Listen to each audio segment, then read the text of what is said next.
బేహద్ పరం మహాశాంతి. అనంతభాయ్ అంటున్నారు, అన్నిటికంటే పవర్ఫుల్ సంబంధం ఏంటి ఆలోచించండి కొంచెం. ఈరోజు సమయాన్ని బట్టి దేన్ని శక్తిశాలి సంబంధము అని అంటారు. పంచతత్వాల దేహంతో ఉన్నటువంటి సంబంధాలు పవర్ఫుల్లా, ఆత్మతోటి ఉన్నటువంటి సంబంధాలు పవర్ఫుల్లా? ఇక్కడ పిల్లలు, కూతురు, కొడుకు, ఈ భూలోకంలో ఎంతమంది ఉన్నప్పటికీ కూడా పనికొచ్చేవాళ్ళు, ముక్తి మోక్షాన్ని ఇచ్చేవాళ్ళు లేరు. ఇవన్నీ కూడా పుత్రుడు ఉంటే పున్నామి నరకం నుండి రక్షిస్తాడు, మోక్షాన్ని ఇస్తారు అనే మాటలు తప్పుడు. ఎవరైనా సరే అండి, ఎవరు మోక్షాన్ని ఇవ్వలేరు.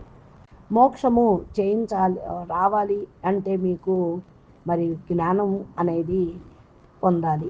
మహాజ్ఞాని కానివ్వండి, ఆత్మజ్ఞాని కానివ్వండి, పరమని ఎవరు కూడా వాళ్ళు జ్ఞానిగా ఉంటేనే మోక్షాన్ని పొందగలుగుతారు. ఇక ఇప్పుడు ఈ విధంగా ఆలోచించండి. ఇంకా ముందుకు డీప్గా ఆలోచిస్తే మీకే అర్థమవుతుంది అంటున్నారు అనంతభాయ్.